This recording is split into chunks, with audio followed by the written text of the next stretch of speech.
Alright folks, just doing a quick show and tell of a new flashlight that I picked up. It is the Fenix PD35. It's a little bit bigger flashlight. It runs off of an 18650, or you can run two CR123s inside of a sleeve in there, but I prefer the 18650. I think they get a little bit higher output and a little bit longer run time, and you get a little bit longer life out of the battery. So anyhow, I did pick this up after buying the ThruNite TN12, and I'm not going to do a video about comparing this flashlight to the other flashlight. I did have some problems, nothing major with the TN12, but the TN12 did feel a little bit cheap to me. The knurling wasn't as granular as this, and just the buttons, when they clicked, they kind of clicked goofy. They weren't very sturdy. So I went and got this, and one of the things that you hear people talk about is that for the price. The ThruNite TN12 is $49.95 direct from manufacturer. I got this flashlight off of eBay for $57.95. So for $8, I don't really see $8 as being a huge swing either direction for the price of a flashlight.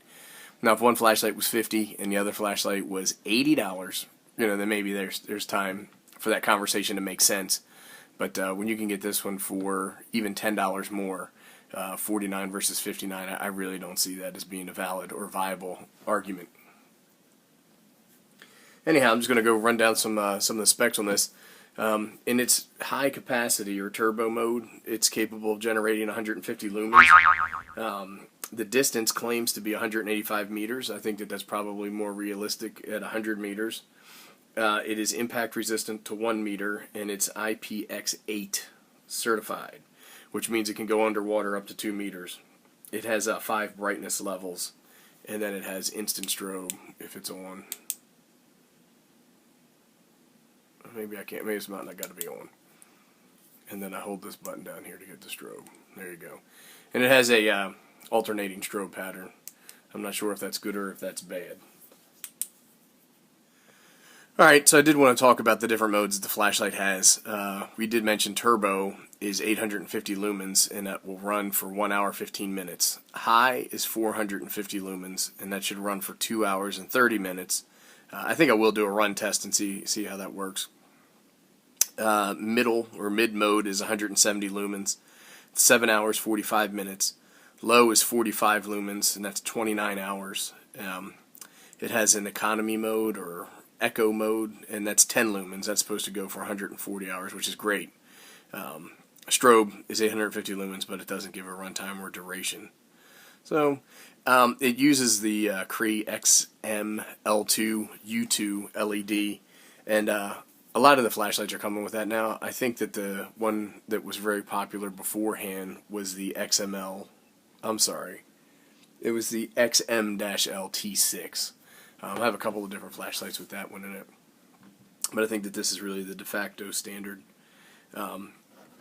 It is 139 millimeters by 25 millimeters, and it weighs 87 grams. So it's about a little over 5. It's about 5 1/4 inches, and it has about a 1 inch in diameter footprint if you look at it that way. I got this flashlight to be more of a counter light or a pack light. Like this is the one I leave on the kitchen counter. Is this Olight? It's the M22 Warrior. For EDC, I really been using this as the Fenix, the LD12 that I picked up. It's a single AA flashlight, or this PD30, which is the precursor to the PD35. This one only uses CR123s. You can't put an 18650 battery in there. But this is a little bit bigger, a little bit brighter flashlight. The form factor obviously is larger. Has some heat sinks here, which are nice. It helps cool off the battery cool off the LEDs. I'm sure it gets hot as you use this thing. I really do like the button up front that allows you to cycle through modes. With the PD30, you use a tail cap to go through them. But this light goes to about 400 lumens. This is significantly brighter, and I think it's worth the pocket real estate. I'm going to carry this in the pocket, see how it goes, but again, this is probably going to end up in the EDC bag or on the nightstand or the kitchen counter. All right, you take this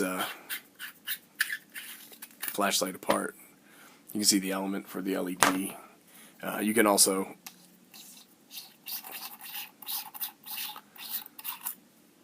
take the tail cap off. Sometimes you need to unscrew this. You do some cleaning and maintenance, and you can switch, which would also switch the orientation of the pocket clip if you wanted. I prefer to carry a lens down, and I'm just running this right now off of a generic 18650 that I harvested from an old laptop battery. Take a quick look at the packaging. It comes in a modest box. It comes with a couple of different goodies. One of them is a nylon sheath. It's pretty basic. It has Velcro enclosure. No snap or anything. You could use this, or it has a little loop up here. Maybe you could tack in with a carabiner or something like that. I probably will never use this. And it comes with some parts like a spare tail cap, a lanyard, and some O-rings. But this is pretty much standard fare. And then it comes with, I guess, an advertisement for some other Fenix products. Instruction manual. And the warranty card. They give a 2-year warranty on this flashlight, if I read it correctly. It says free service within 24 months since the purchase date, paid service for a lifetime.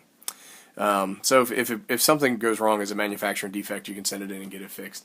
I did have a Fenix light go bad a while ago, and it was like $30 flashlight. I think it was an E30, and it was going to cost me more to ship it back and forth and all that, so I just threw it in the trash. But for this one, I don't know what I would do. It would depend on what was wrong with it, and then how much it would cost to ship it. So anyhow, what I'm going to do now is I'm going to roll over to some beam shots and close it out. Thanks. Alright there, fellers. Just going to do some beam shots now with the Fenix PD35. Just going to run through the modes. So I turn it on. That's probably not picking up. It's a little bit of a wider beam. It's not that tight. That is the 10 lumens. Let me go through here and cycle through them.